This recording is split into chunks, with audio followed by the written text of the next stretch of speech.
श्री स्वामी समर्थ मंडळी, जय जिजाऊ जय शिवराय. आज 19 फेब्रुवारी.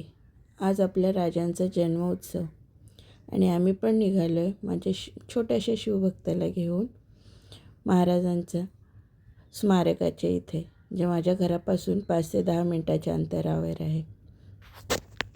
आणि आज तिथे दिवसभर खूप छान छान कार्यक्रम चालू होते.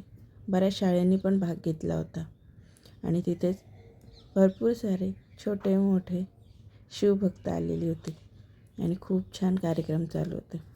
आणि तिथलं खरं आकर्षण म्हणजे महाराजांबद्दलची माहिती. एवढी सुंदर माहिती दिली होती महाराजांच्या किल्ल्यांबद्दल, त्यांनी ज्या लढाया केल्या त्याच्याबद्दल, आणि मेन म्हणजे तिथे महाराजांचे लावलेले फोटो, जे दुर्मिळ फोटो जे आज बघायला मिळाले. प्रत्येक किल्ल्याची माहिती बघायला मिळाली. आणि हो, महाराजांचे फोटो बघून तर एवढं सुंदर वाटत होतं ना. माझ्या छोट्या पिल्ल्याला काय कळत होतं माहिती नाही, पण ती ते सगळे फोटो मन लावून बघत होती. खूप छान वाटलं. आणि त्यांच्या दुर्मिळ फोटोसोबत तिथे त्यांनी त्यांच्या काळात जी काही हत्यारं वापरली होती युद्धकाळात, ती पण तिथे लावलेली होती. त्याच्याबद्दल पूर्ण माहिती दिलेली होती. मला जास्त माहिती नाही आहे त्याच्याबद्दल, पण त्यांची जी माहिती दिली होती ती वाचून आणि ते बघून खूप भारी वाटलं. आजचं तिथलं वातावरण एवढं सुंदर होतं ना, की तिथे गेल्यावर अक्षरशः मन भरून आलं होतं. खूप सुंदर वाटत होतं सगळं. आणि तिथलं मेन म्हणजे आजचं लक्षवेधी दृश्य म्हणजे सातवी शिकणारा मुलगा एवढी सुंदर पेंटिंग काढत होता महाराजांची ना, आणि ते बघतच राहावंसं वाटत होतं.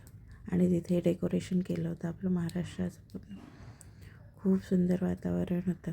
आम्ही महाराजांच्या पाया पडलो, मुजरा केला आणि बाहेर आलो. बाहेर आल्यावर काय एवढा सुंदर रांगोळ्या काढला होता ना, म्हणजे आज खरं तर इथे सगळ्या कलाकारांना खूप वाव दिलेला होता. एवढे सुंदर रांगोळ्या होत्या, म्हणजे मला तर असं वाटतं की ज्यांनी नंबर काढले असेल ना, त्यांनाही खूप अवघड गेलं असेल आज नंबर काढण्यासाठी. कोणाची रांगोळी खरंच खूप छान आली होती, कारण प्रत्येक रांगोळी महाराजांबद्दल एवढं सुंदर जिवंत उदाहरण होतं ना. खूप सुंदर वाटत होतं ते. महाराज आपल्यासोबत असल्याचा भास होत होता. आणि त्या सगळ्या रांगोळ्या बघितल्या आम्ही आणि तिथनं निघालो आणि पुढेच ना माझ्या इथे महाराजांचं मंदिर आहे, तिथे आम्ही गेलो. तिथे पाया पडलं आणि तिथे शेजारी साईबाबांचा भंडारा चालू होता. तिथे पाया पडलो आणि घरी निघालो. सो व्हिडिओ आवडला असेल तर प्लीज लाईक